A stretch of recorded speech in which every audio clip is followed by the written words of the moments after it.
السلام عليكم ورحمة الله وبركاته. ازيكم عاملين ايه؟ يا رب تكونوا بخير. انا اسف على التأخير عشان كان عندي امتحانات، ولما خلصت الامتحانات جيت لك على طول اشرح لك شوية الاخطاء اللي بتظهر لك في اللعبة، واعمل لك اثبات سحب من اللعبة دي، وهقول لك على ايه الاخطاء اللي بتظهر لك وايه المشاكل اللي بتظهر لك في اللعبة وايه حلها. وفي برضو شخص هيكسب معانا في الفيديو ده 50 جنيه، وهقول لك مين اللي كسب، بس لازم يحقق الشروط بتاعة المكسب علشان يكسب.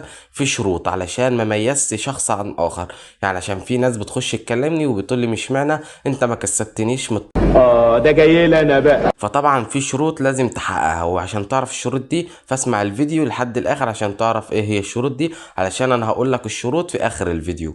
تمام، علشان ما اطولش عليك اكتر من كده نخش في الموضوع بتاعنا على طول. نخش في الموضوع على طول. وطبعا في مشاكل بتظهر لك وانت بتلعب اللعبة، واول مشكلة ان في اماكن من بتاعة القطط بتبقى مليانة. يعني زي ايه؟ يعني لو جيت عملت مثلا عشان اضيف قطة بقول لي لا يوجد منصب فراغ. فايه حل هي المشكلة دي؟ وفي ناس لحد الان لسه واقفة على اللعبة على المشكلة دي. فايه الحل؟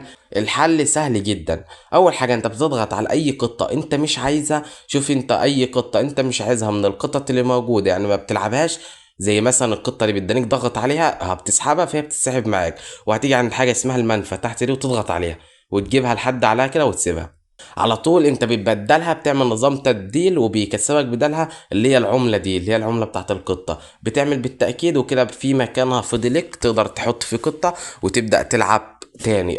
بتلعب على طولها، بتجمع القطط تاني. او لو لقيت اللي بتاع دي موجودة عندك اضغط عليها، هيقولك شاهد اعلان، هتشاهد اعلان وهيسيب لك مكان فاضي كمان.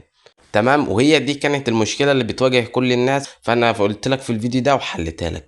وتاني حاجة في الفيديو ده هعمل لك اثبات سحب من العملة الزرقاء. هنضغط على العملة الزرقاء، وطبعا بتضيف طريقة السحب اللي هي الحساب بتاعك اللي هو حساب الصرف. بتضغط على القلم ده كده، وبعدين بتختار المحفظة وبتدخل رقم المحفظة بتاعتك وبتدخل اسمك. مش لازم الاسم صاحب المحفظة، انت عادي تكتب اي اسم. تمام، فانا بقى هدخل الرقم بتاعي بتاع المحفظة وبعدين هرجع لك تاني.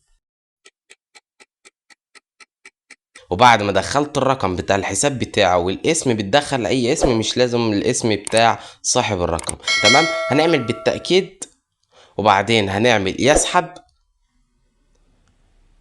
وبعدها بيقول لك اللي هي الفلوس بتاعتك يعني هتوصل لك خلال 3 ايام معاملة. تمام، وهنعمل بالتأكيد وهنتظر لحد ما الفلوس توصل لي وارجع لك تاني.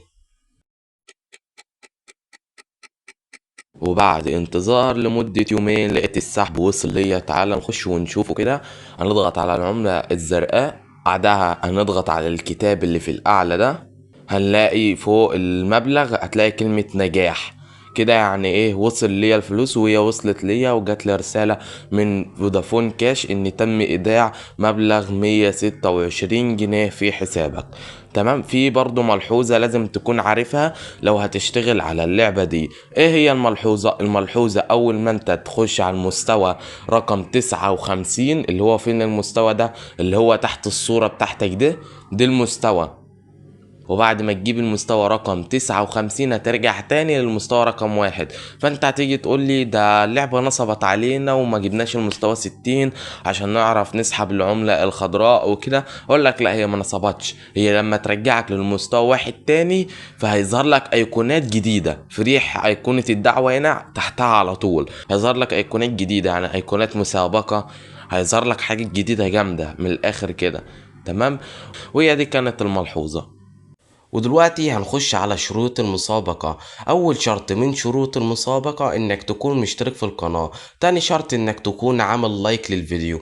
تالت شرط إنك تعمل تعليق إيجابي أو سلبي أنت وذوقك، بس التعليق ده ما يقلش عن 5 تفاعلات ويزداد زي ما أنت عايز. يعني أكتر تعليق هيجيب 5 تفاعلات أو أكتر، يعني حسب التعليقات. علشان في ناس بتخش وتقول لي لما بقول هختار عشوائي بتخش وبتقول لي ان انت مش معنى ما بتختارنيش، انت مش معنى بتختار ده والحاجات دي. لا، فانا قلت هميز الافضل من كده. اكتر تعليق هيجيب عدد لايكات عليه تفاعلات هو اللي هيكسب معانا في المسابقة. وده كان اخر الفيديو.